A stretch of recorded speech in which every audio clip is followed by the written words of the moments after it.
Hi friends, welcome back to Sweety Logs. ఈరోజు recipe వచ్చేసి సంక్రాంతి పండుగకి స్పెషల్గా నువ్వుల రెసిపీస్ అయితే చేస్తూ ఉంటారు కదా. నేనైతే ఇక్కడ నువ్వుల లడ్డులు అలాగే నువ్వుల అచ్చులు అయితే ప్రిపేర్ చేసి చూపిస్తున్నాను. పర్ఫెక్ట్గా మనము బయట స్వీట్ షాప్లో కొన్నట్టే బాగా గట్టిగా రావాలంటే ఈ మెథడ్లో ట్రై చేసి చూడండి. చాలా పర్ఫెక్ట్గా వస్తాయి. మెత్తగా కాకుండా మనం ఎన్ని రోజులు పెట్టినా కూడా బాగా క్రిస్పీగా ఉంటాయి. ముందుగా మనము స్టవ్ మీద ఒకటి మందపాటి పెనం పెట్టేసుకొని నువ్వులు వేసేసుకొని మీడియం ఫ్లేమ్లో మంచి అరోమా వచ్చి చిటపటలాడేంత వరకు వేయించుకోవాలి.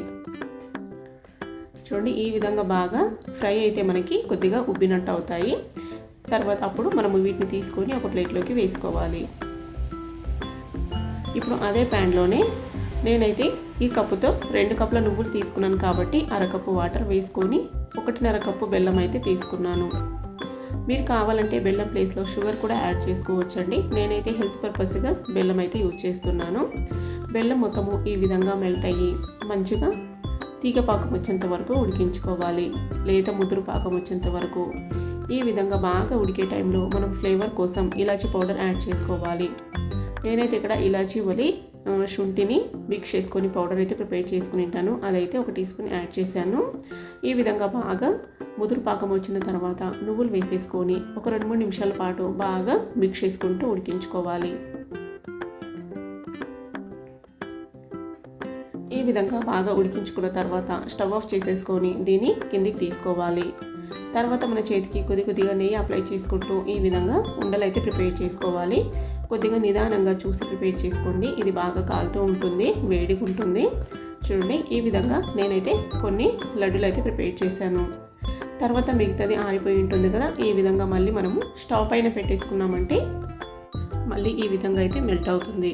తర్వాత దీన్ని అయితే అచ్చులు ప్రిపేర్ చేసుకోవడానికి నేనైతే ఒక ప్లేట్కి ఈ విధంగా నెయ్యి కానీ లేదంటే మనం బటర్ కానీ అప్లై చేసుకోవచ్చు. నేనైతే మీగడ్ని అప్లై చేసుకున్నాను. ఇప్పుడు దీంట్లోకి మనము ఆ మిశ్రమాన్ని ట్రాన్స్ఫర్ చేసేసుకొని మనం నచ్చిన సైజులో ఫ్లాట్గా చేసుకోవాలి. చూడండి, ఈ విధంగా అయితే మంచిగా ఒక షేప్ వచ్చేలాగా ప్రిపేర్ చేసుకోవాలి. అలాగే ఇది ఆరిన కొద్దిగా గట్టిగా అయిపోతుంది కాబట్టి నేనైతే ఇక్కడ ఈ విధంగా పప్పు ముద్ద దాంతో అయితే ఈ విధంగా బాగా ఫ్లాట్గా ప్రిపేర్ చేసుకుంటున్నా. మనం ఎడ్జెస్ కూడా బాగా స్క్వేర్ షేప్ లాగా వచ్చేలాగా ప్రిపేర్ చేసుకొని తర్వాత నైఫ్కి కొద్దిగా నెయ్యి అప్లై చేసుకొని ఈ విధంగా ఘాట్లు అయితే పెట్టుకోవాలి నచ్చిన షేపుల్లో. నేనైతే ఫస్ట్ పొడవుగా పెట్టుకొని తర్వాత అడ్డంగా అయితే పెట్టుకుంటున్నానండి. డైమండ్ షేప్లో రావడానికి నచ్చిన షేప్లో పెట్టుకోవచ్చు. మనం ఇప్పుడే పెట్టుకుంటేనే తర్వాత మనకి ఆరిన తర్వాత ఈజీగా తీసుకోవడానికి వస్తాయి.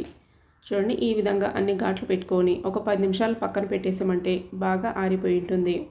తర్వాత అయితే ఈ విధంగా మనము అన్నీ తుంచి పెట్టేసుకున్నామంటే రెడీనండి. హెల్తీగా అలాగే టేస్టీగా బయట స్వీట్ షాప్లో కొన్నట్టు నువ్వుల బర్ఫీలు అయితే రెడీ అయిపోయినాయి. పండగకి స్పెషల్గా నువ్వుల రెసిపీస్ అయితే ప్రిపేర్ చేస్తూ ఉంటారు కదా, అందుకే నేనైతే లడ్డూలు ఎక్కువ ప్రిపేర్ చేస్తారు. పిల్లల కోసం అనేసి నేను అచ్చులు కూడా ప్రిపేర్ చేశాను. నచ్చినట్లయితే ఒక లైక్ చేయండి.